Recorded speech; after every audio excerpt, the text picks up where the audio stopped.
그래서 달마대사 얘기잖아. 28대 조사라는 분. 그 마음만을 전했을 뿐이다. 그래서 내가 이제 이 땅에 와서도 오직 동교, 활짝 깨닫는 대승의 마음이 곧 부처, 대승의 가르침이 마음이 곧 부처임을 전할 뿐이다. 계를 지키고 정진과 고행 나아가서는 물이나 불에 들어가고 칼밖에 오르고 뭐 고행하는 걸 얘기해요. 한 끼리만 먹고 이제 일종씩 한다 그러죠. 오래 앉아 눕지 않는 거, 장자부라 한다 그러잖아. 이런 건 말하지 않는다. 저들은 모두 외도의 유의법이다. 만일 일을 행하고 운동하는 신령스럽게 깨닫는 성품을 알면 그대의 마음이 곧 부처님들의 마음이다. 앞부처와 뒷부처가 다만 마음 전하는 법을 말씀하셨을 뿐 다시 다른 법이 없다. 만일 이 법을 알면 한 글자도 모르는 범부라도 부처다. 만일 자기의 신령스럽게 깨닫는 성품을 알지 못하면서 설사 몸이 부서져 먼지같이 되더라도 부처는 끝내 찾지 못한다. 자, 여기서 이제 엉뚱한 계행을 하는 사이비들 말고도 고행을 한다면서 수행을 하고 있는 이제 한 끼 먹고 장자부라 하고 이런 것들을 한다고 해서 그게 진짜 정진이 아니다 이 말이에요. 그리고 공부를 많이 하는 지식인이라고 그것이 부처는 아니단 말이에요. 그래서 한 글자도 몰라도 부처다라는 얘기는 육조 현행대사가 전설적이지만 역사적으로 실존했던 인물이라 기록되어 있잖아요. 한 글자도 모르는 나무꾼인데 호조 홍인대사로부터 육조로 인가를 받아서 현행대사가 됐고 그 현행대사의 호를 빌어서 우리가 조계종이잖아요. 그런데 이런 분들이 있는데 왜 한국의 조계종은 이 역사적인 이런 사실조차도 부정하는 듯한 그런 행태를 보이면서 이걸 이제 종교 집단이라고 얘기를 하냐 이 말이에요. 그래서 견성하지 못하면 뭐 어떻게 되더라도 그거는 다 헛수고다 이 얘기입니다. 그래서 정말 발심해서 깨닫고자 하는 수행자라면은 정말 정법이 아니면 아무리 잘해주고 이익이 된다 하더라도 그 길을 따라서는 안 돼요. 그리고 신통력이든 장자부라든 뭐 이런 심지어는 뭐 여러 가지 기준을 내세워서 깨닫는 사람은 이런 기준이 있어야 되지 않느냐. 그런 기준도 없어요. 견성 외에는 깨달으면 어떤 기준도 없습니다. 예를 들면 성세 스님은 오매일해가 되느냐, 몽중일해가 되느냐, 동정일해가 되느냐 그런 것도 얘기하지 마세요. 그걸 얘기할 필요가 없어요. 삼명육통을 하냐 이런 것도 다 필요가 없습니다. 왜냐하면은 그런 기준을 가지고 깨닫지도 못했으면서 이런 정도는 해야 깨닫는 거 아닌가라고 한다면 그 기준 때문에 방해가 돼서 여러분이 깨닫지를 못합니다. 그래서 그냥 못 깨달았으면 못 깨달았으니까 그냥 깨닫자. 그래서 다른 기준을 내세우면은 깨닫는데 방해만 되니까 깨닫고 나면은 그런 거구나 하고 그냥 다 알게 되는 겁니다. 그러니까 여러분들은 깨달음의 기준도 어떻다 하다 여기 나오는 게 전부 그런 거예요. 계행을 하고 장자부라 하고 이런 신통력처럼 뭘 보이는 아까 얘기한 신통하고 의미가 달라요. 정말로 보는 것을 있는 그대로 세상을 쫙 볼 수 있는 게 신자고 그렇지 않고 이상한 술수를 쓰는 사람들은 진정한 수행이나 견성하고는 아무 관계가 없다라는 그런 얘기입니다. 자, 그래서 부처는 뭘 부처라 하느냐? 법신이라고도 하고 본래 마음이라고도 하고 이러면 불성이라 하든 일심이라 하든 본성이라 하든 아무 관계 없어요. 근데 이 마음은 형상도 없고 인가도 없고 여기 인가 없다는 얘기가 나오잖아요. 힘줄도 뼈도 마치 흙공과 같아서 잡을 수 없으며 물질의 그리낌과 같지 않으며 외도와 같지도 않다. 이 마음은 열의 한 사람을 제외하고는 그 밖의 중생과 매혹한 사람은 분명히 알지 못한다. 자, 여기서 열의 한 사람이라고 했는데 열애가 석가모니 부처님 한 사람을 얘기하는 것이 아니고 여기서 열의 한 사람이라는 말은 견성한 오직 그러한 사람 이렇게 이야기해요. 견성한 사람. 견성을 한 사람을 제외하고는 이제 알지 못한다 이 말이에요. 이 마음은 사대로 이루어진 형상이 있는 몸을 그런데 그런 마음이 어디 있느냐? 사대로 이루어지는 지수합풍이라는 요소로 우리 몸뚱아리라는 이루어져 있는데 그 몸을 떠나서 마음이 따로 없어요. 만일 몸이 마음을 떠나 있다면 운동할 수도 없다. 이 몸은 알미 없어 초목이나 기와장 같다. 몸은 성품이 없는데 어떻게 운동할 수 있겠는가 이 말이에요. 그래서 우리 몸에서 마음이 떠나면 어떻게 돼요? 우리 몸에서? 마음이 떠나면 시체죠. 그럼 시체는 움직일 수가 없어요. 그래서 몸과 마음이 사실은 같이 있습니다. 그래서 이제 마음이 떠나면 움직일 수도 없으니까 초목이나 겨짱과 같다는 말은 죽은 거나 마찬가지죠. 그래서 몸은 성품이 없는데 그렇다면 몸 자체만 마음이 떠나고 없다면 어떻게 운동을 할 수 있겠느냐 이 말입니다. 그래서 결국은 몸을 움직이는 것도 마음이 있기 때문이다 이 말이에요. 그래서 여기서는 이제 마음만을 얘기를 하니까 사람들이 그러면은 몸은 마음하고 별로 마음만 찾으면 되느냐? 그게 아니고 몸과 마음이 둘이 아니고 몸을 떠나서 마음이 따로 없다라는 얘기를 이제 하고 있어요. 그래서 마음을 찾아라 하니까 자 그래서 여기 그 다음 문장은 번호는 제가 일부러 붙였어요. 이게 본문에 없는 건데 1, 2, 3, 4의 내용이 상반된 얘기를 하기 때문에 내가 이제 설명하기 위해서 이렇게 번호를 붙여놨습니다. 자, 만일 스스로 마음이 움직인다면, 자, 우리 몸뚱이를 움직이는 게 마음이 움직이니까 움직인다 이 말이에요. 마음이 없으면 몸을 움직일 수 없는 거죠. 스스로 마음이 움직인다면 말하고 행하고 운동하고 보고 듣고 느끼고 아는 것에 이르기까지 우리가 움직이는 마음. 그러니까 우리가 하는 모든 거예요. 생각하고 말하고 행동하는 모든 것이 전부 다 뭐예요? 마음의 작용이다 이 말이에요. 마음이 작용하여 움직이는 것이다. 움직이는 것은 마음이 움직이는 것이요. 움직임이 곧 작용이니 움직이고 작용하는 것 밖에, 그러니까 이걸 떠나서 이 말이에요. 움직이고 작용하는 것 외에 마음이 없고 마음 밖에 움직임이 없다 이렇게 얘기를 했어요. 자, 요건 이해가 되시죠? 그런데 2번 보세요. 움직이는 것은 마음이 아니고 마음은 움직이지 않는다. 움직이면 본래 마음이 없고 마음은 본래 움직임이 없다. 이게 앞말하고 완전히 앞뒤가 안 맞잖아요. 이러면 금방 뭐라 그랬어요? 움직이는 건 마음이 움직인다 했잖아요. 그런데 여기서는 2번 문장에서는 뭐라 그래요? 움직이는 것은 마음이 아니다고 그래요. 마음은 움직임이 없다라고 얘기를 합니다. 이게 두 개가 전혀 다른 말이죠. 그죠? 근데 또 3번 보세요. 3번 문장. 움직임은 마음을 여의지 않았고 떠나지 않았고 이 말이에요. 마음을 떠나서 움직임이 따로 없고 마음은 움직임을 떠나지 여의지 않았다. 움직임은 마음을 여임이 없고 마음도 움직임을 여임이 없다. 근데 움직이는 거하고 마음하고 따로 떠나 있지 않다. 이 흔히 이제 다른 비유로 수분리파 파분리수라는 말을 해요. 이 바다에 파도가 치는데 파도가 물을 떠나서 따로 있어요? 파도하고 물이 따로가 아니잖아. 그것처럼 움직임과 마음은 같이 있단 말이야. 늘 항상. 그래서 움직임은 마음이 작용하는 것이며 작용하는 것은 마음이 움직이는 것이다. 움직임이 곧 마음의 작용이며 작용이 곧 마음의 움직임이다. 또 1번하고 3번은 이렇게 마음이 움직인다라고 얘기를 해요. 한마디로 얘기하면 마음이 움직인다예요. 근데 4번에 또 와서 움직임도 아니고 작용도 아닌 움직임의 바탕은 본래 공하다. 공은 본래 움직임이 없다. 움직이고 작용하는 것은 같은 마음이지만 마음은 본래 움직임이 없다. 또 이렇게 얘기를 합니다. 자, 그래서 여기서 헷갈리면 안 되는 게 뭐냐면 우리 몸을 움직이는 것이 마음의 작용인데 결론이 뭐예요? 마음 그 자체는 움직임이 없는 실체가 있는 게 아니라 이 말이에요. 그러니까 이 마음이라는 게 도대체 뭔지 참 헷갈리죠? 마음이, 그럼 여러분 마음이 움직인다는 말이에요? 움직이지 않는다는 말이에요? 예? 마음이 움직이는 거예요? 안 움직이는 거예요? 자, 그러면 마음이 움직인다 하면 어디 생각나는 스토리가 우리 공부를 하신 분들은 있을 텐데요. 뭐 생각나요? 마음이 움직인다 이러면? 뭐 생각나는 거 없습니까? 그쵸. 육조 현행대사. 네, 아시죠? 육조 현행대사가 이제 남쪽으로 가가지고 아직은 이제 육조로 알려지지 않았을 때요. 숨어서 이렇게 이제 수행하고 돌아다니고 하고 있을 때 어느 절을 지나가는데 스님들이 두 패로 나누어서 싸우고 있는 거예요. 스님들이. 그래서 왜 싸우느냐 하니까 한 스님이 지나가다가 그 큰 절에 가면 옛날에 단간지주라 해서 이제 깃대가 있고 그 깃발을 달아놔서 깃발이 풀려고요.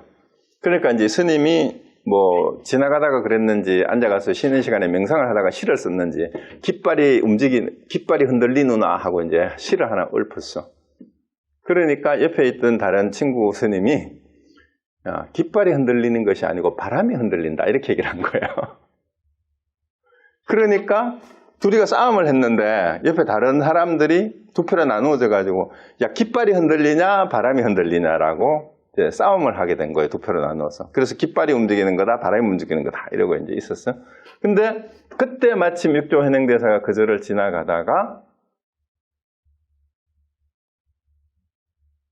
뭐라고 했어요? 기억나시죠?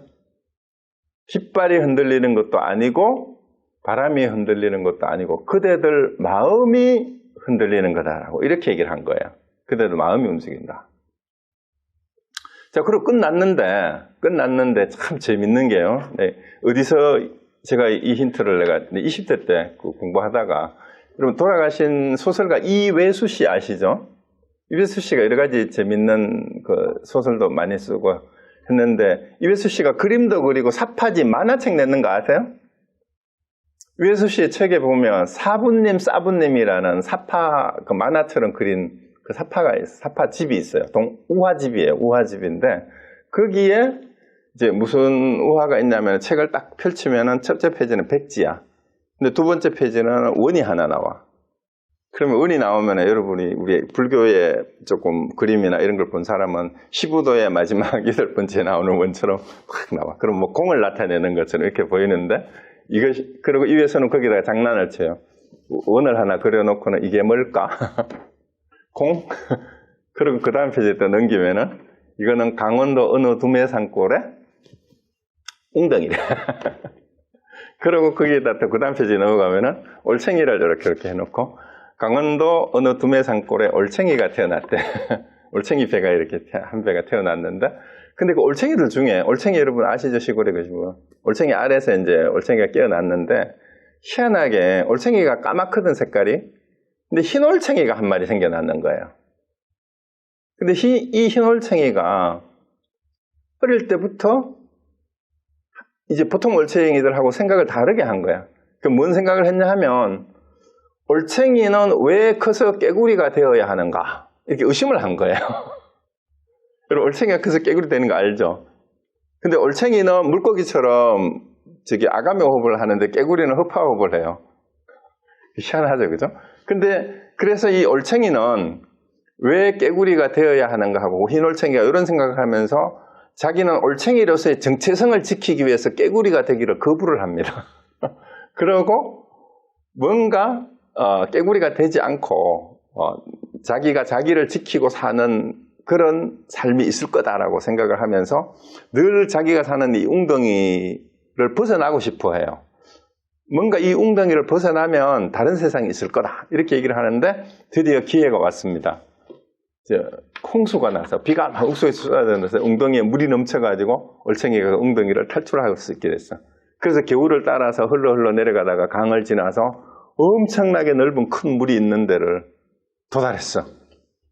근데 그래서 저 좁은 웅덩이에서 살던 이 올챙이가 흰 올챙이가 강을 건너고 막 도달해보니까 엄청 자기는 막 듣도 보도 거기 올챙이들한테는 들어보지도 못했던 엄청나게 넓은 물이 있는 거예요. 아마 강원도 소양강 댐쯤 간 것 같아. 그런데 거기에서 다른 올챙이 한 마리를 만나요.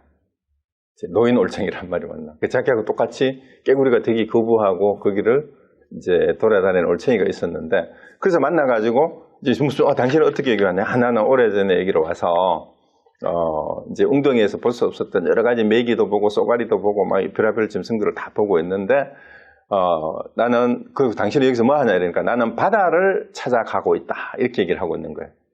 그 바다라니요 이러니까 바다는 여기 이 댐보다도 막 수천 수만 배 더 넓은 그런 물이 있는데 거기도 우리가 막 상상할 수 없는 큰 고기도 산다는 그런 데가 있다 이러니까 이제 흰올챙이가 입이 딱 벌어지는 거야.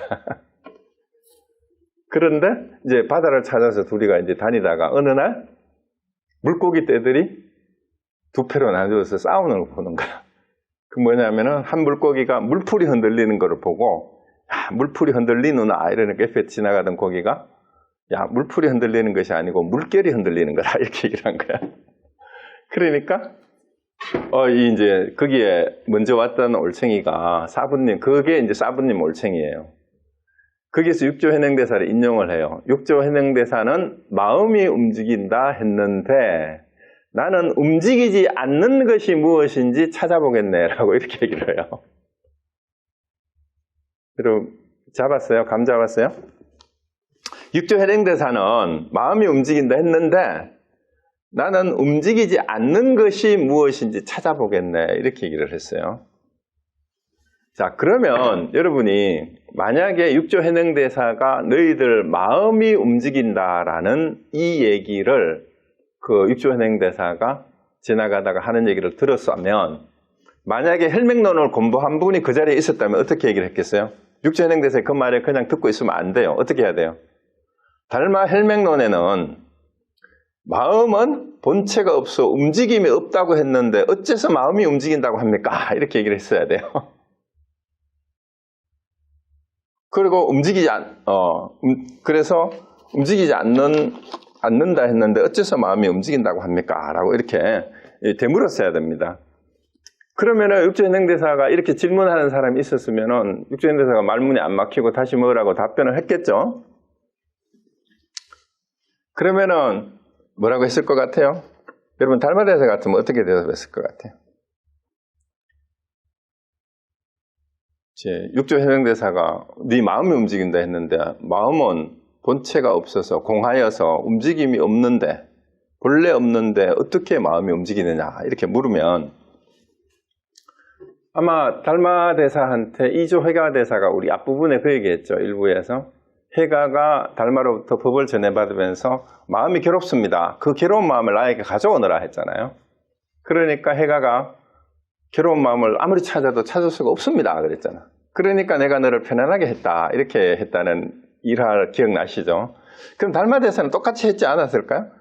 마음은 본체가 없어서 움직임이 없습니다.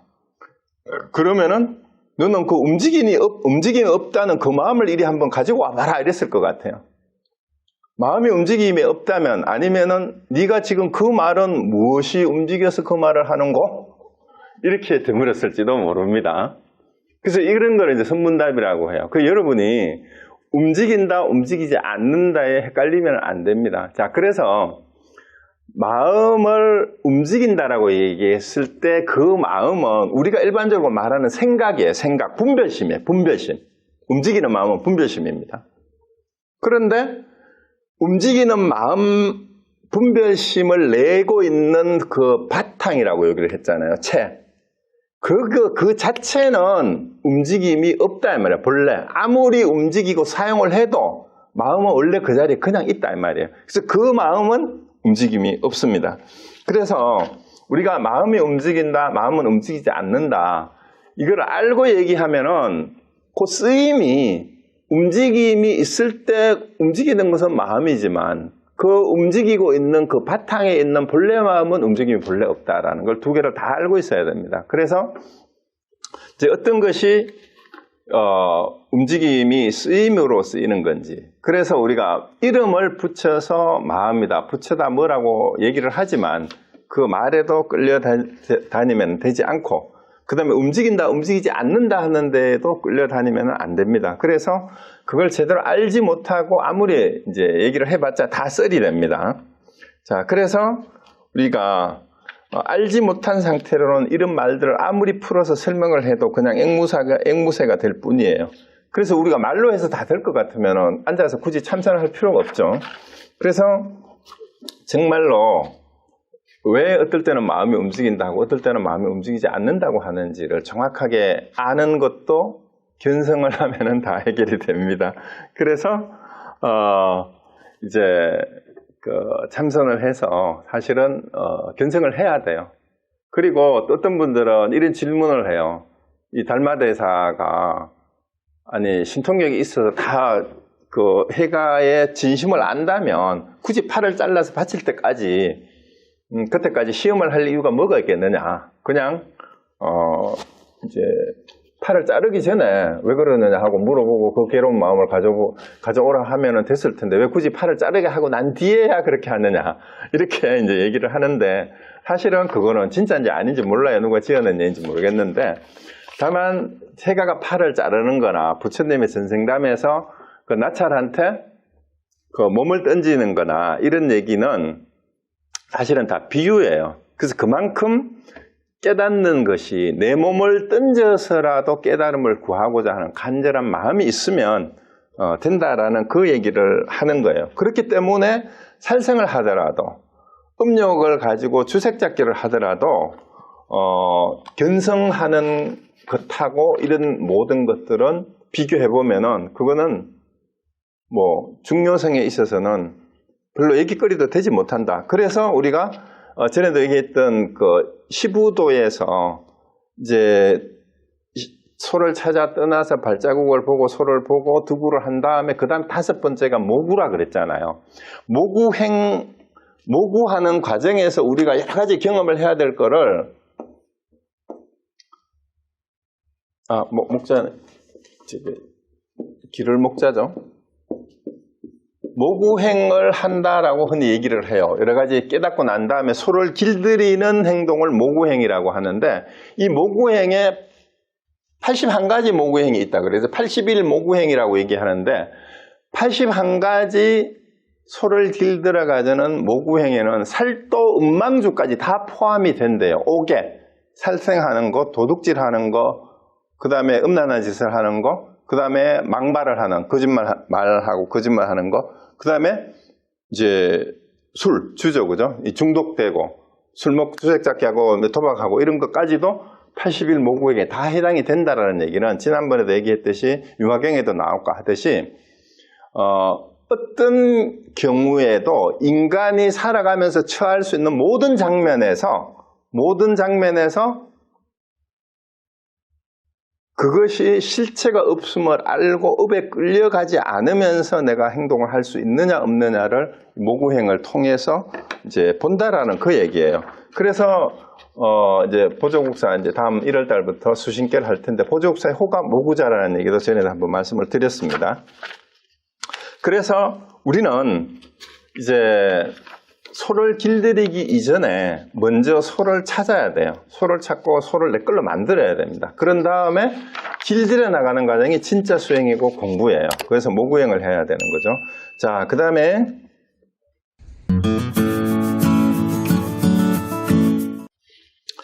또 봅시다.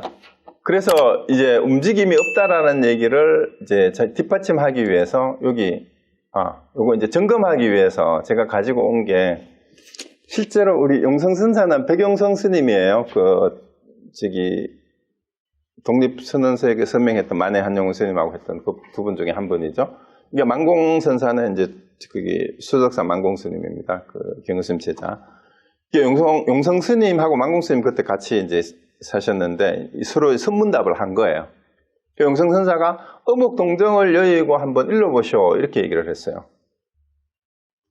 그러니까 어묵 동정이란 말이 뭔 말이에요? 말하는 거, 침묵하는 거, 움직이는 거 하고 가만히 있는 거를 떠나서 한마디 해봐라 이렇게 얘기를 한 거예요. 여러분 말하지도 말고 침묵하지도 말고 움직이지도 말고 가만히 있지도 말고 한마디 해봐라 이 말이에요. 근데 말을 하려면 어떻게 해야 돼요? 말을 하면 벌써 말이고 움직임이잖아. 근데 대답을 안 하면은 침묵이고 가만히 있는 건데 어묵동정 하지 말고 한번 말해봐 이렇게 얘기를 한 거예요. 그러니까 만공동사가 갖다 놔가지고 야 어묵동정을 떠나서 뭘 어떻게 이러란 말이냐 이렇게 한 거예요. 그러니까 용성선사가 좋다 그랬거든. 옳거니 이렇게 얘기를 했는데 해암스님이 이 일화를 가지고 와가지고 어찌 여인다는 떠난다는 말이 있는데 이르는 말이 없을 수 있겠는가 이렇게 얘기를 하고는 나보고 한마디 이르라 한다면은 파기상종이라 즉 깨진 그릇은 맞추지 못한다 하겠다 이렇게 대답을 한 거예요. 그래서 여러분 이 뜻을 아셔야 돼요. 그래야 움직임이 있다 움직임이 없다 여기에서 벗어날 수 있어요. 자, 파기상종이라 한 이유가 뭐냐라는 걸 분명히 아셔야 됩니다. 깨진 것은 맞추지 못한다. 그리고 다시 묻습니다. 어묵동정을 떠나서 한마디 대답해 보시오. 이렇게 하면 어떻게 해야 되겠습니까? 가만히 있어도 틀려요? 대답을 해도 틀려요? 자, 누가 한번 대답해 보세요. 의묵동정을 떠나서 한마디 일러보라. 자, 그러면 움직이되 움직임을 떠나 있고 이런 말이 이제 가능한 거예요. 그래서 파기상종이란 말을 이해를 하시고 의묵동정을 여의고 한마디 일러보라 하면은 자신 있게 한마디 할 수 있어야 됩니다. 그런데 이걸 논리적으로만 따라가면 어떻게 됩니까? 말을 해도 틀리고 말을 안 해도 틀리게 되는데 말을 하되 여기에 걸리지 않는 말을 할 수가 있어야 돼요. 그래서 이 모든 것들이 다 견성하고 관계가 있어요. 마음의 실체를 제대로 알면은 그 대상에 끌려가지 않고, 우리가 전에도 제가 말씀드렸죠. 할로 축계 사자 교인이라는 말이 뭐였어요? 한나라 개는 돌을 던지며 돌덩이를 쫓아가지만 짖으면서, 사자는 돌을 던지는 사람을 문다라는 얘기가 있어요. 그래서 이 질문에 대해서도 질문의 글자를 쫓아가면은, 논리적인 개념을 쫓아가면은 늘 그 흙덩이를 보고 돌덩이를 보고 짖는 개처럼 왕왕 짖을 뿐이야. 그럼 말만 많아. 다 틀린 말이야. 쓸데없는 개 짖는 소리가 돼. 그런데 사자처럼 사람을 물 수 있는 지혜가 있으면 이 말이 나오는 자리를 바로 딱 낚아채서 그 말을 하면 됩니다. 그래서 이거 꼭 한번 해보세요. 꼭 한번 해보세요. 그 말을 떠나서 말을 할 수 있으려면 이 말을 해야 됩니다. 자, 그 다음에 이제 경전에서 이런 말이 나와요. 그러므로 경에 말하기를 움직이되 움직이는 바가 없다. 그 움직이되 움직이는 바가 없다라는 얘기는 말하되 말하는 바 없이 말할 수 있어야 돼요. 그리고 종일토록 가고 오되 가고 온 적이 없고, 종일토록 보되 본 적이 없고, 종일토록 웃되 웃은 적이 없고, 종일토록 듣되 들은 적이 없고, 종일토록 알되 안 적이 없고, 종일토록 기뻐하되 기뻐한 적이 없고, 종일토록 다니되 다닌 적이 없고, 종일토록 머무르되 머문 적이 없다. 그러니까 좋다, 싫다, 슬프다, 기쁘다, 즐겁다, 괴롭다, 이게 다 없다는 얘기예요. 이 말은 뭔 말이에요? 자, 실제로 현상으로 보면은 깨달은 사람도 움직이고, 웃고, 기뻐하고, 이런 일을 다 한다 이 말이에요. 왔다 갔다 하기도 하고 또 머무르기도 하고 움직이기도 하고. 그렇지만 어떤 것을 하더라도 그렇게 한 바가 없다라는 얘기를 하는 겁니다. 그래서 이게 도대체 무슨 말일까? 그러므로 또 경전에 있어요. 그러니까 이런 말을 도대체 말로서 이를 길이 끊어졌고, 이게 도대체 무슨 말이지 이 말이에요. 마음이 갈 자리가 없어졌다. 이게 이제 언어도단 심행처멸. 요거는 이제 원문으로도 좀 알아놓으세요. 이런 거는. 언어도단 심행처멸. 이게 처음 나오는 거는 용수대사가 나가르주나가 썼다는 대지도론이라는 책이 있어요. 그게 처음 나와요. 이게 대품반야경을 해설한 논서가 대지도론인데요. 거기에 언어도단 심행처멸이라는 말이 나옵니다. 그 말로서 이를 길이 끊어졌다. 이제 반야사상을 얘기하니까 반야경에. 이게 말로 할 수가 없어요. 그리고 마음을 어디 거기에 두려고 해도 마음을 둘 자리도 없어. 마음을 갈 자리도 없단 말입니다. 그래서 보고 듣고 느끼고 아는 것이 본래 스스로 원만 부족한 정멸이라. 그러니까 내가 보고 듣고 느끼고 아는 게 그게 누구예요? 나죠. 그게 마음이죠. 근데 그것이 원래 정멸이라는 말은 원래 거기에는 한 생각 일으킬 것도 없다 이 말이에요. 좋다 싫다 분별심 그저 그렇다라는 생각 낼 게 원래 열반의 상태다 이 말이니까, 원래 원만 부족한 정멸을 다르게 말하면 한 생각도 일으키지 않는 것. 그러니까 한 생각 이전이에요. 한 생각 이전 우리가 아무 생각도 일으키지 않잖아. 그 다음에 생각을 일으키고 난 다음에 그 생각이 다 소멸되는 상태. 그게 열반이에요. 그리고 성내고 기뻐하고 아프고 가려움이 어디 목인, 여기는 목이니까 이제 나무로 만든 사람, 허수아비라는 뜻이에요. 나무 사람과 다를 게 있겠는가. 다만 인연으로 미루어 찾지만 아픔과 가려움은 찾을 수 없다. 이렇게 얘기를 해놨어요. 근데 여기서 얘기하고 있는 게 흔히 말하는 무위법이에요. 무위법. 해도 뭐뭐를 해도 함이 없는 그런 건데, 무위법이란 말은 전에도 한번 제가 몇 번 수차례 말씀을 드렸는데, 우리가 법을 무위법과 유위법으로 흔히 나누는데, 유위법은 뭐냐 하면은요, 함이 있는 법을 유위법이라 하잖아요. 함이 있는 법. 그 다음에 무위법은 함이 없는 법인데, 이걸 뭘 하는 게 있냐 하면, 유위라는 말은 생각을 하는 거예요. 생각하는 거. 그러니까 유의법은 분별하는 거, 분별. 이 생각하는 거. 그러니까 분별과 생각으로 인하여 생긴 현상. 우리가 생각을 하고 비교 분석하고 분별함으로써 드러난 현상을 유의법이라고 해요. 그럼 무의법은 뭐예요? 무의법은 분별하지 않는 분별심이 일어나기 이전의 상태거나 혹은 분별심이 없어진 상태를 무의법이라고 해요. 그게 뭔 말이에요? 쉽게 얘기하면 비교 분석하고 개념이나 생각을 일으켜서 뭐뭐라고 개념 규정하지 않는 것을 무의법이라고 해요. 그러니까 말로 살 수 없다라는 말이 그 말이죠. 그런데 그래서 말 없는 말이니 길 없는 길이니 뭐 또 텅 빈 충만이니 이런 식으로 표현을 하고 아니면은 반대로 어떤 것이 부처냐 하니까 말은 똥막대기다 이렇게 얘기하면 이게 전혀 분별 비교하는 그런 그래서 개념적으로 표현하는 말이 아닌 거예요. 그런 거를 무의법의 그 표현이라고 이렇게 얘기를 하는 겁니다. 그래서 이 무의법을 제대로 이해를 해야만 앞에서 해서 움직이되 움직이지 않는다. 가대 감이 없다. 뭐 하대함이 없다. 이런 얘기를 이제 할 수가 있는 거죠.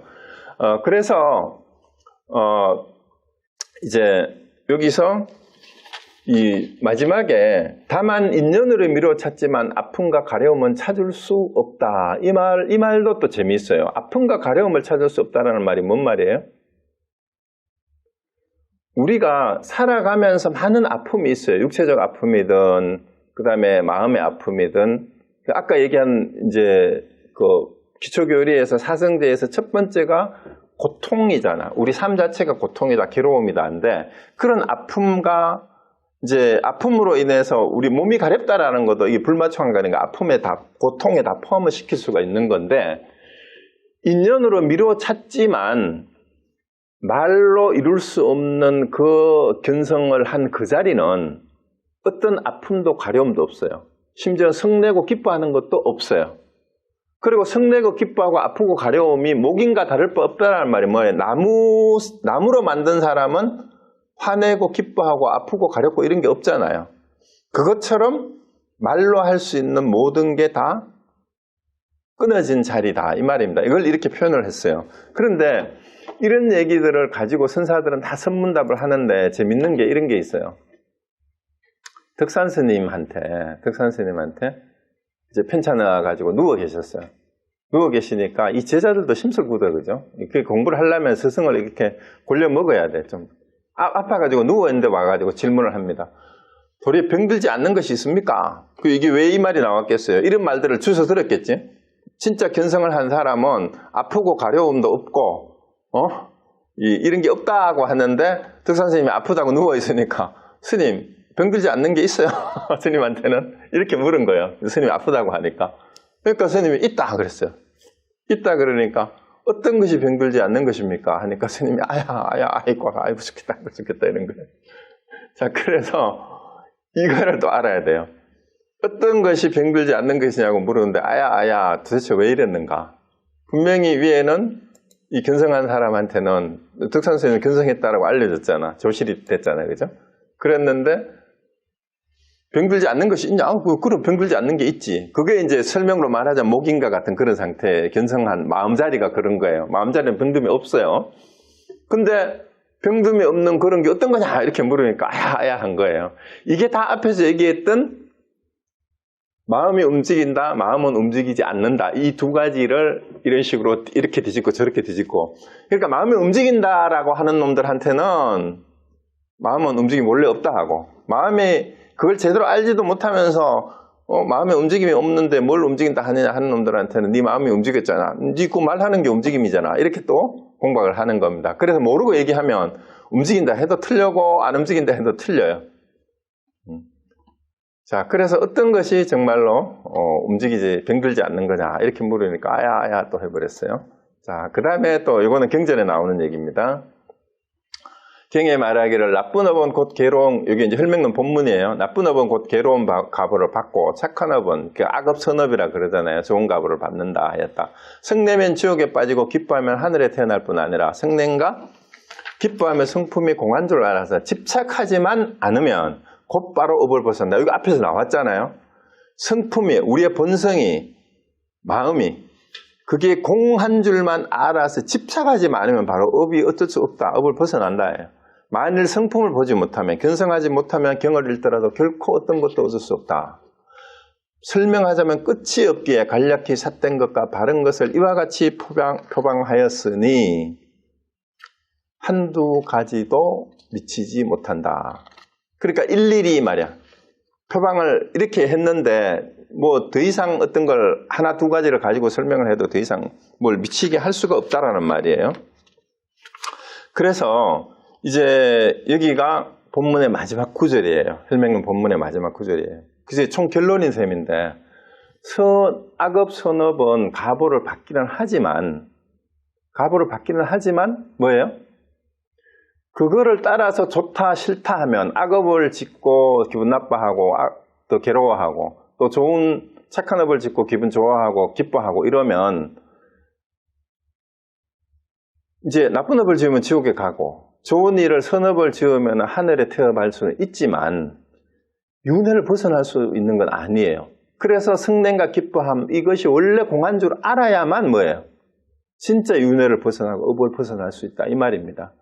그래서 견성하지 못하면 어떤 경전을 읽고 해설하도록 뭘 하더라도 얻을 게 하나도 없다 이 말이에요. 자, 그래서 설명하자면 끝이 없는데 이제 지금까지 한 게 대략 간략하게 삿되고 바른 것 정사예요.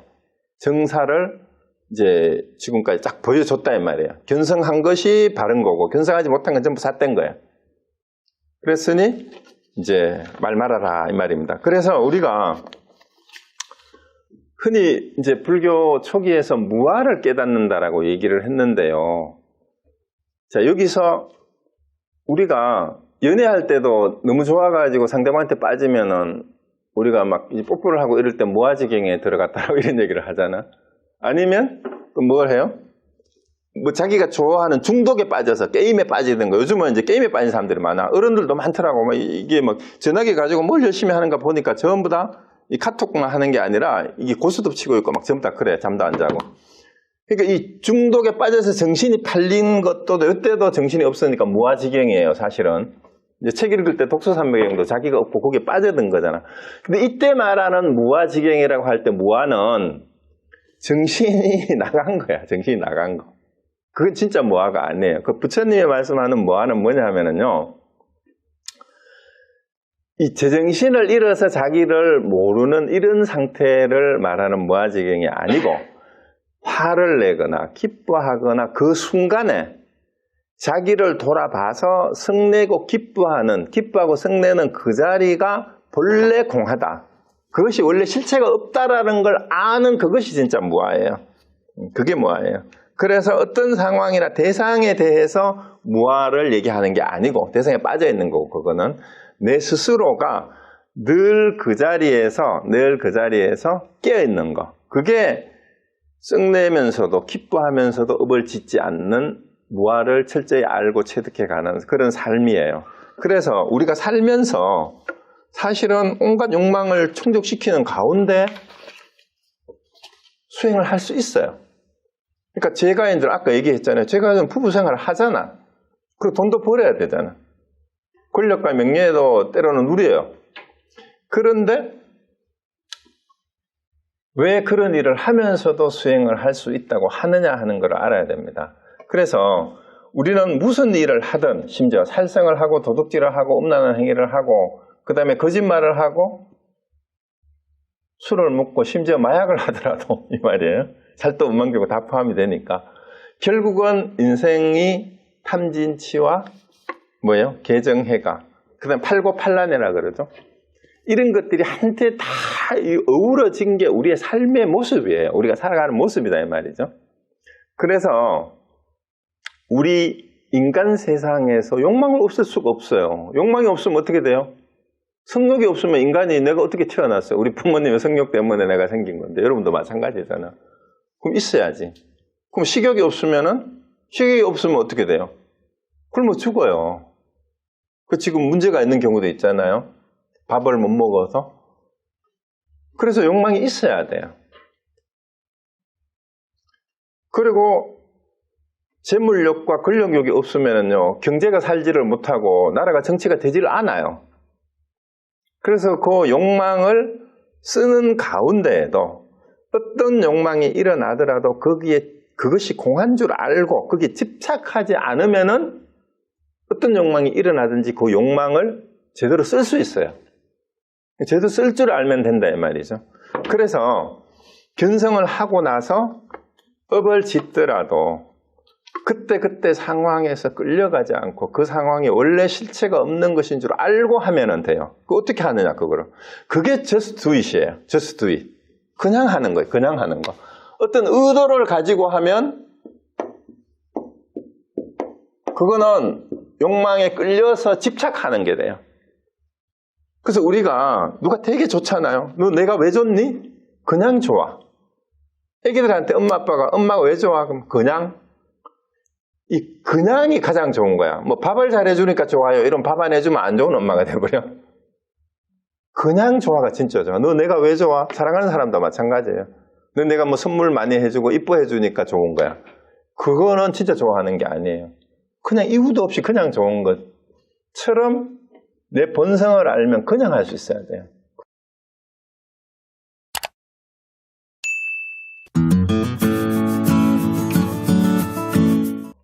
이제 마지막에 그 다음에 이제 본문은 끝이 났는데 마지막에 개송이 붙어 있어요.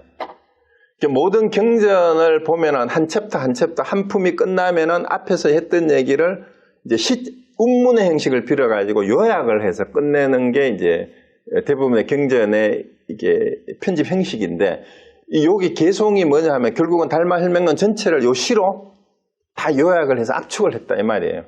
자, 이제 마지막 결론입니다. 여기 진짜 이제 혈맹론 전체를 요약한 시입니다. 심심심 난가심. 마음을 마음이라 하는 마음이여 찾기가 어렵구나. 너그러울 때는 벗기에 두루 미치는데 좁혀지면 바늘 끝도 용납하지 않는다. 나는 본래 마음을 찾을 뿐 부처를 구하지 않는다. 삼계가 공하여 아무것도 없음을 분명히 아노니 부처를 구하려거든 다만 마음만을 구하라. 저 마음을 마음이라고 하는 마음이 곧 부처로다. 내 본래 마음을 구하지만 마음은 스스로 아노니 마음을 구한다면 마음으로 알기를 기다리지 말라. 부처의 성품은 마음 밖에서 얻어지는 것이 아니니 마음이 일어나면 곧 이것이 제가 일어나는 때이니라.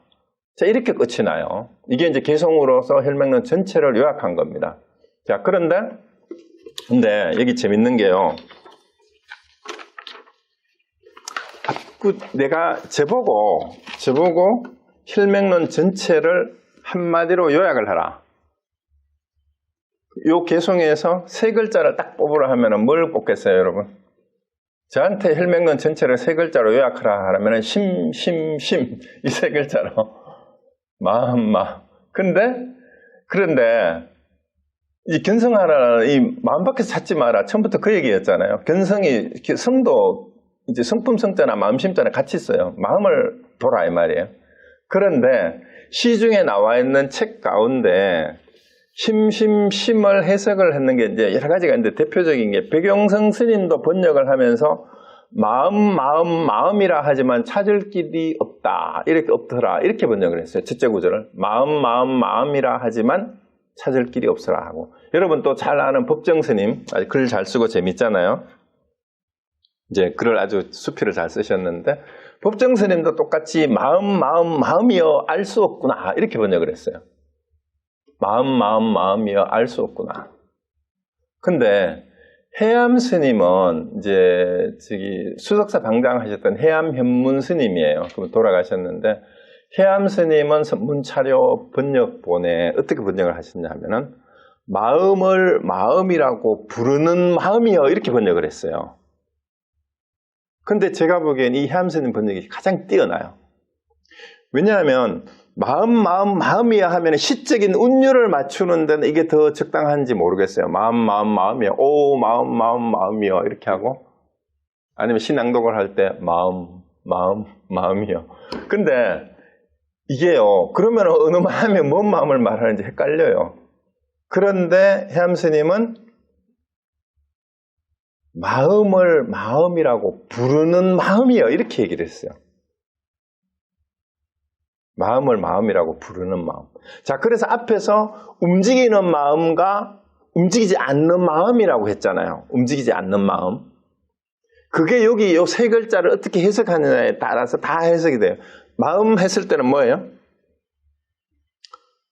마음이라고 하는 그것은 뭐예요? 우리가 2번하고 4번 아까 문장 네 군데에서 거기는 마음은 움직임이 없다 얘기했잖아.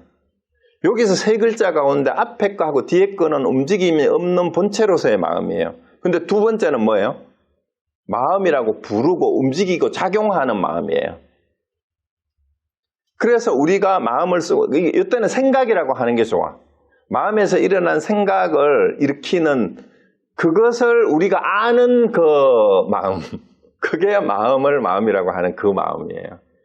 그런데 이 마음이 왜 일체유심조냐 하잖아요. 마음이 넓으면, 너그러울 때는, 관대할 때는 법계에 두루 미친다는 온 세상 삼천대천세계를 마음에 다 담을 수 있어요, 없어요?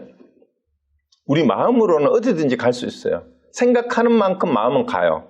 그러니까 온 세상을 다 담아요. 그냥 말하면 그대로 담기잖아요. 근데 좁혀지면 이게 바늘 끝 좁을 때도 없어요. 그만큼 소가지가 좁아지는 게 우리 마음이에요. 용납이 안 돼. 그런데 이제 여기 달마대에서는 뭐예요? 나는 본래 마음을 찾는 거. 여기는 본심이라고 했어요. 본래 구심.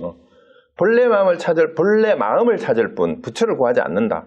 그 사실은 부처나 마음이랑 똑같은 말인데 여기는 마음을 알면 부처라는 말도 필요 없다 이 말이에요. 그래서 3개가 공화예요. 삼천대천 욕계, 색계, 무색계죠.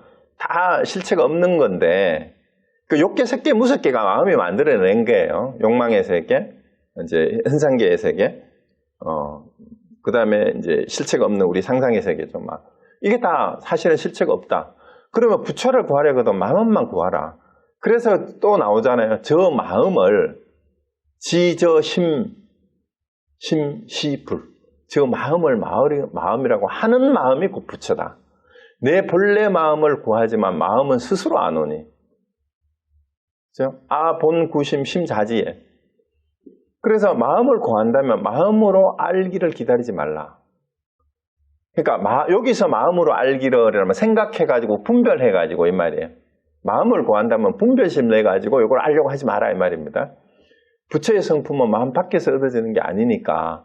그러니까 분별심을 내서 자꾸 대상을 분석하려는 게 마음 밖으로 향하는 거예요. 그렇게 얻어지는 게 아니다 이 말입니다.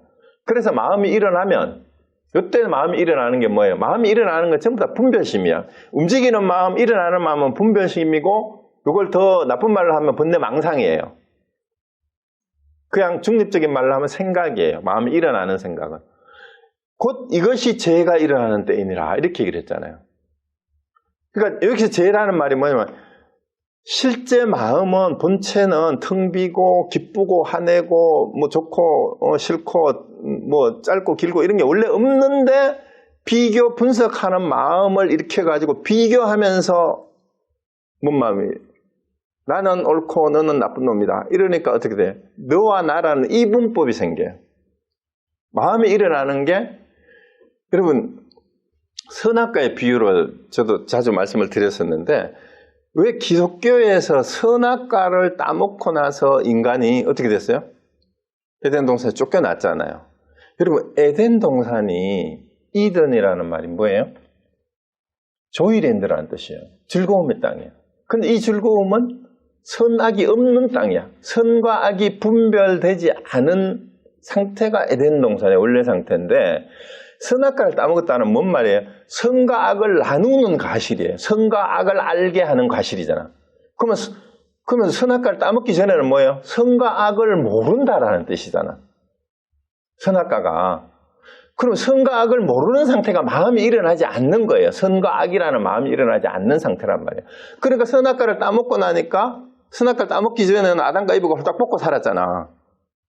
그러니까 남자인지 여자인지에 대한 비교도 없었어. 그러니까 부끄러움을 몰랐는데 선악과를 따먹고 나니까 남자를 인식하게 되니까 이제 부끄러워서 몸을 가리게 됐잖아. 그리고 모든 대립과 분별과 모순이 선악과를 따먹고 나서 생겼어요. 이게 불교식으로 포함하면은 한 생각 일으킨 거예요. 어떤 생각? 분별하는 마음. 두 개를 비교하고 나누는 마음. 선과 악, 너와 나. 그 다음에 고저, 장단, 대소, 이런 모든 거를 나누는 마음이 바로 마음이 일어난 거고, 이게 선악과예요. 그러니까 죄지. 그게 원죄예요, 원죄. 다른 게 죄가 아니에요. 모든 게 분별하는 마음, 그게 이분법이에요. 다르게 말하면. 모든 철학에서 말하는. 그래서 그것이 나누어지기 이전 상태가 에덴 동산이고, 여기서 불교에서 말하면 한 생각 이전이 바로 무위의 상태고 열반의 상태란 말이죠. 그 열반이 진짜 열반나기, 진정한 즐거움이죠. 그래서 마음이 비교하는 게 생겨가지고 너와 나를 나누기 시작하면 늘 항상 인간 자기중심적으로 되고 상대방은 아니고, 이게 집단적으로 되면은 우리 편 남의 편, 우리나라 나쁜 나라, 우리나라 좋은 나라, 다른 나라 나쁜 나라 이렇게 돼버리고, 그 전쟁이고 테러고 전부 다 그렇게 되는 거 아닙니까? 그래서 이 분별심에서 모든 게 일어나는데, 그 분별심을 일으켜서 죄가 되는 이유는 견성하지 못한 채로 분별심에 집착을 하고 스스로를 속이고 합리화하는 데에서 오는 거예요. 그래서 사실은 본체만 마음을 바로 알고 나면 자기 합리화를 하지 않아요. 그리고 세상 사람이 욕망이 없다 그러죠. 욕망이 왜 없어요? 나는 세상에 뭐 큰 욕심 없어. 그런 사람은 난 참 한심하다고 생각해요. 욕심이 없는 게 아니고 자기가 이룰 수 있는 꿈과 희망을 이루지 못하는 무능력함, 무기력함을 자기 합리화하는 말이 될 수 있어요. 세상에 할 일이 얼마나 많은데, 할 게 얼마나 많은데, 재밌는 것도 얼마나 많고. 그래서 자기를 속이지도 말고 욕망에 끌려가지도 말아야 됩니다. 그래서 이 한 생각 일어나는 걸 알면, 일어나는 것을 아는 그 자리가 바로 마음이고, 그걸 아는 것이 견성이에요. 그래서 우리 가나선에서 출발은 수미산공원에서 시작해요. 이 수미산공원 하신 분들 있죠? 운문스님이 원래 원문에는 밑에 선문염송 밑에 이렇게 돼 있어요. 운문인 승문어대 학인이 불길렘이라 한요 가야무니까 하니까 사운어대 수미산이니라 이렇게 끝났어요.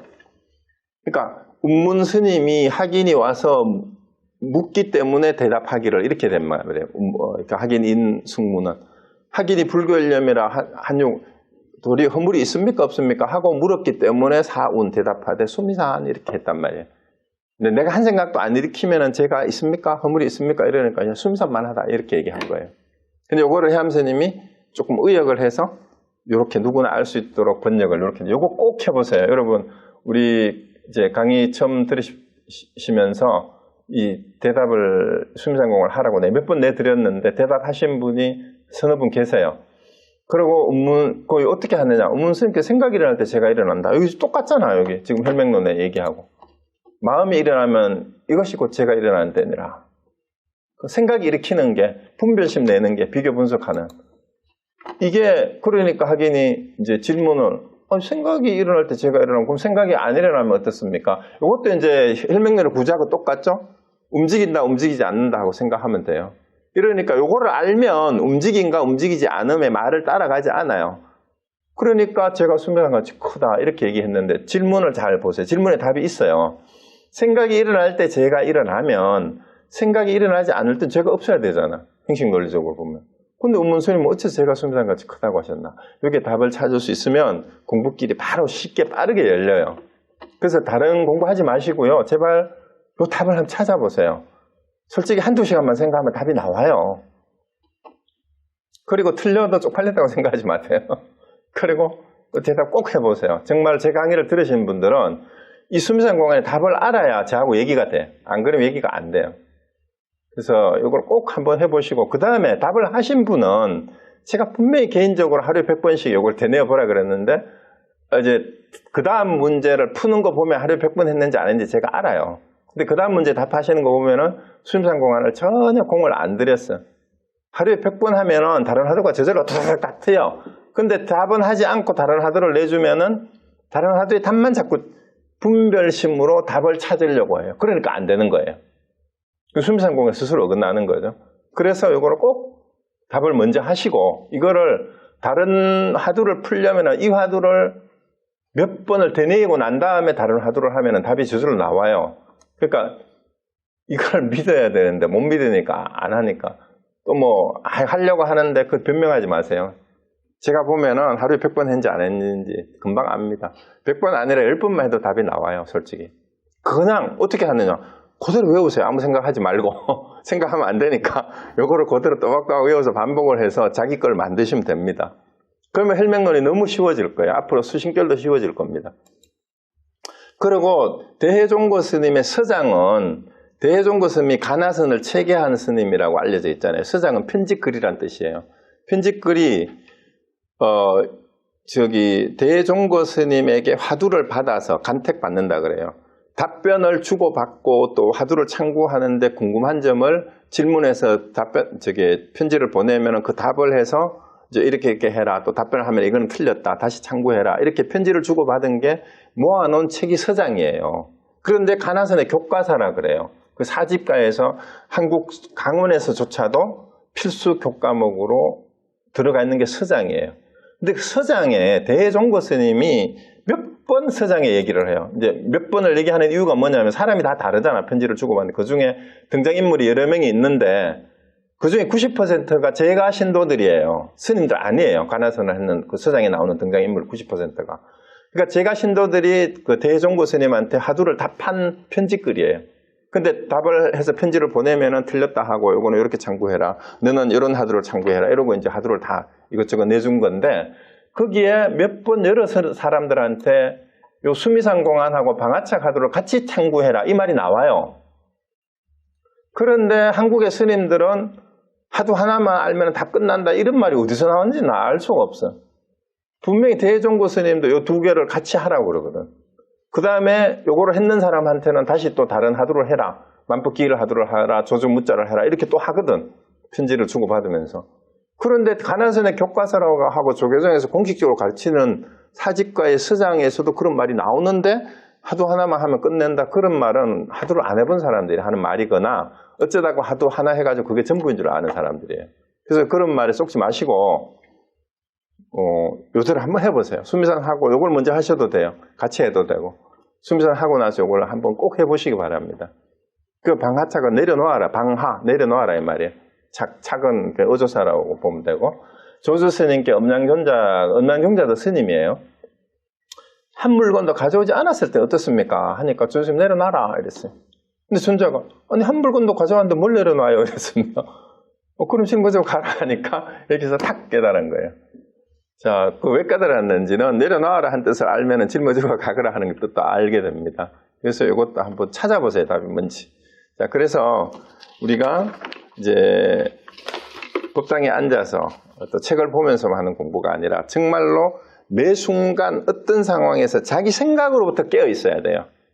생각으로부터 깨어 있지 못하면 생각의 노예가 돼요. 생각의 노예가 된 게 자기 생각을 해놓고 자기에 집착하는 거잖아. 모든 이데올로기나 가치관이나 신념이나 확신이라고 하는 것도 알고 보면은 자기 생각의 노예가 된 상태일 뿐이에요. 고집이 황고하고 아주 그런 고집불통인 사람, 도저히 이해가 안 되는 사람들 있잖아요. 얘기가 안 되는 사람은 그 자기 생각에 꽉 막혀 있는데 그걸 집착이라고 하고 자기를 속이고 있는 거예요. 자기가 자기를 모르니까 자기가 뭔 생각을 해가지고 그런 상태에 도달했는지 모르는 사람들이 바로 그런 사람이 진짜 중생이고 그게 죄인이에요. 원죄가 그게 자기가 뭔 생각을 일으켰는지 모르는 사람들이 바로 죄인입니다. 사과를 따먹어서 죄가 아니고 선악을 나누는 것이 그것이 원죄예요. 자, 그리고 여기 이제 이렇게 해서 다 끝이 났고 그 다음에 혈맹론에는 없는데 달마대사가 해가에게 전한 전법계가 전등록에 소개가 되고 있는데 해가한테 이렇게 법을 전했어요. 내가 이 땅에 온 곳은 본래 차토죠, 그죠? 법을 전해 미혹한 중생을 건지려 함이니 한 송이 꽃에 5 꽃잎이 열려 열매가 저절로 맺어지리라. 이렇게 얘기했는데 이거 나중에 지은 건지 뭐 진짜 했는지는 잘 모르겠는데 여기에서 5 꽃잎이 바로 선종이 나중에 5개 5개종파로 나누어지잖아요. 그래서 5개종파로 나누어지는 게 이제 운문스님이 하는 운문종, 그 다음에 임재종, 그 다음에 조동종, 위양종, 또 하나가 뭐지? 그렇게 해서 이제 종파가 이제 법안종이고요. 법안종. 이렇게 이제 종파가 나누어진 것을 여기서 5가지 꽃잎이라고 얘기했다. 그런데 어쨌든 이제 부처님도 마찬가지로 3개 계고 개당 안지 3개가 다 고통에 빠져 있으니까 내가 이를 마땅히 구제하러 이 땅에 왔다 하고 이제 그 천상천하 요독전이라고 하면서 주행칠부하고 이 상계의 고통을 내가 건지로 편안하게 해주러 왔다 그랬는데 달마대사도 이제 내가 이 땅에 온 것은 중국으로 온 것은 이 말이죠. 중생들을 건지려 합니다. 이 법을 전해서 이신전심으로 전해온 이 법을 내가 직접 전법을 해왔다 이 말이에요. 그래서 여기에서 오가가 나오고 열매가 저절로 맺어지려 해서 그 열매가 또 뿌리를 내리고 뿌리를 내려까지 여기까지 왔어요. 한국에까지도 전해지고 저한테까지 전해졌어요. 그래서 여러분들 저도 사실은 미국 땅에서 이 팬데믹 기간에도 또 우리 서진우 목사님, 한국사 회장님하고 같이 줌을 통해서라도 우리가 불법을 전하자, 그런 일들을 하자라고 얘기를 하고 혈맹론을 이제 강의를 이렇게 하고 있는 것도 저도 마찬가지예요. 저도 마찬가지로 한 분이라도 더 제대로 하는 공부가 뭔지 불교를 얘기하는 거 아니에요. 우리 사는 게 너무 힘들어요. 어떻게 하면 힘들지 않고 제대로 사는 삶을, 마음을 제대로 알고 마음을 제대로 쓰는 삶을 살아갈 수 있을까 하는 마음으로 이 강의를 하고 있습니다. 이상입니다. 마치겠습니다.